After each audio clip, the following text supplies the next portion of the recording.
If you feel like you're enough, you probably had a really good childhood, great parents, lots of good experiences, lots of support, maybe siblings, aunts, uncles, grandparents, somebody to help you. But if you say, I don't know if I'm enough, then think about it. Is a newborn baby enough? This is about recognizing that you're enough. I heard the most amazing lecture by Gabor Mate. Actually, it was an interview by Gabor Mate, who I just absolutely idolize. His research. His research has been just beyond anything else I've ever been able to find that satisfies what I'm trying to believe in my world is the way things are. I believe that people who are addicted, who've gone to prison for drugs or alcohol or DUIs or lots of different things, or people who overeat or overdrink or all those things are nothing but people looking to stop the pain of a bad childhood. But the other part of the pain of a bad childhood is you never feel like you're enough. And his example was phenomenal. He said, here I am today, giving lectures, doing all kinds of things at the age of 80 that I've always been doing. Ever since I finished my MD, I've been able to write and lecture and research and do all the things I wanted to do. What if I had a stroke tomorrow and I was tied to a wheelchair and couldn't do anything?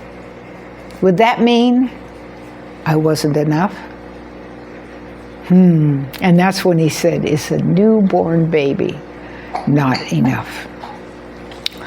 All I could think of is my sense of babies, children, oh my gosh, adults, it doesn't matter, people.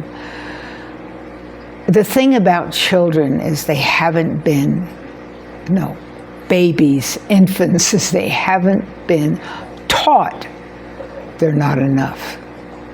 When someone says to you, oh gosh, that's a lousy drawing, or gosh, couldn't you get better grades in school? Couldn't you just shut up and go outside and leave me alone? Wow. Whew. Those messages really go right into the depths of research storage. It's like having a library inside that child. And every little slot is being filled with reasons why that child isn't enough. Isn't enough for you, maybe not for his brother or his sister, his aunt or uncle, a grandfather, neighbor down the street, the bully at school. I mean, it just goes on and on and on.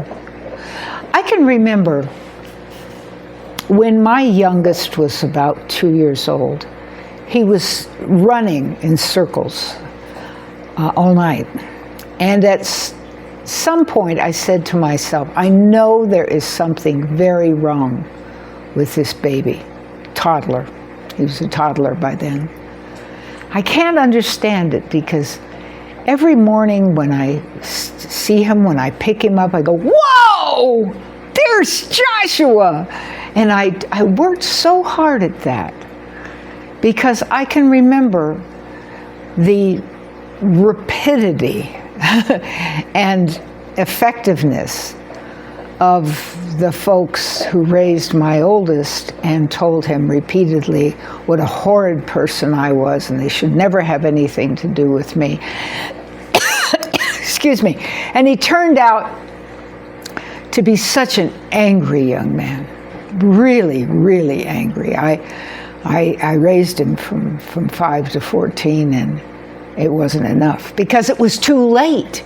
It's too late. It's got to be right away.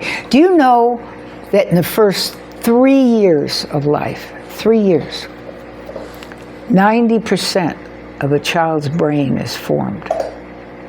That means after age 3, you've got 10% to work with.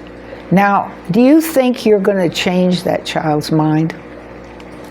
I remember my father explaining to me, my father was Roman Catholic. He was raised as in Roman Catholic. He's Polish. And he said to me, if you're Roman Catholic till you're 5, you're Roman Catholic for life. And I didn't get it when he first said it to me, but I get it now. Because if your brain is 90% developed by the time you're 3, and you get poor nutrition or poor messages or a poor understanding or a poor place to live or poor support or whatever it is, you're affected badly. Beyond any doubt, you're affected badly.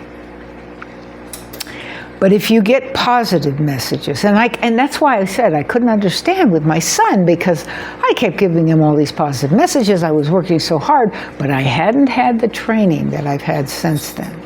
In fact, I went to school and didn't graduate till I was 63 years old, because I had to know what was going on, what happened, what did I do wrong with this child? That he was so different and so distressed, and he had mental illness.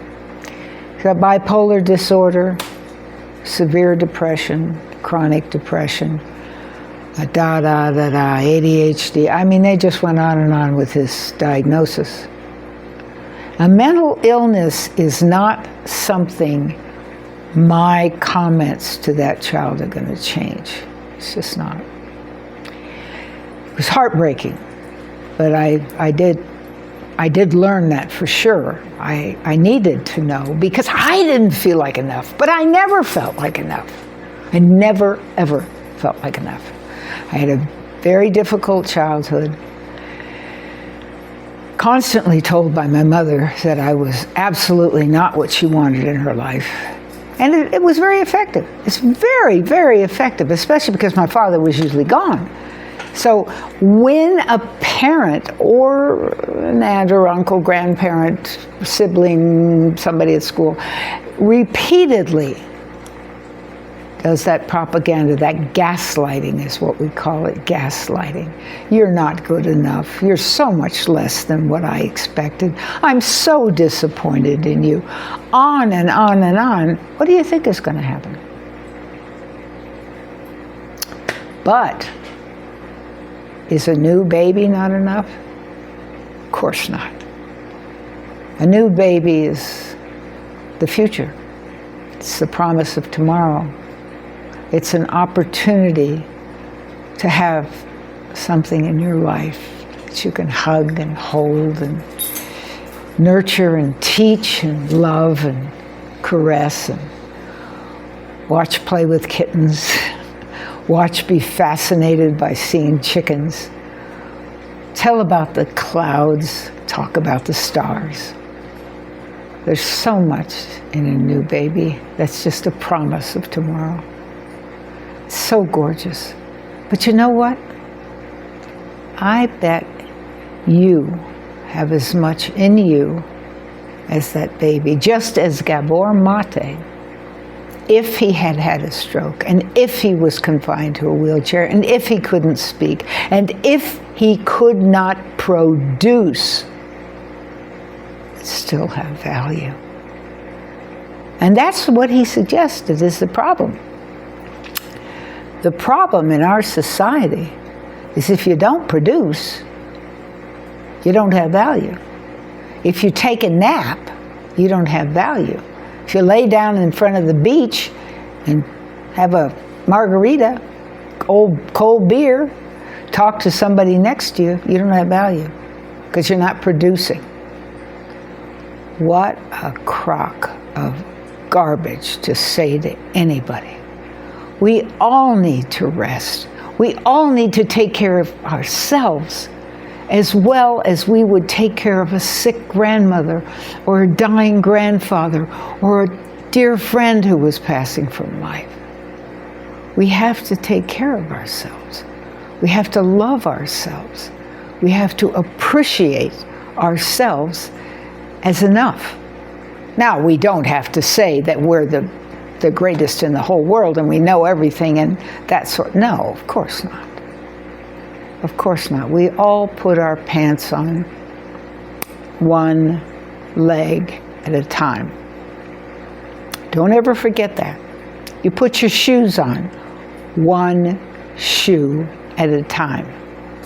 When people pretend to be something they're not, ugh. It's really negative.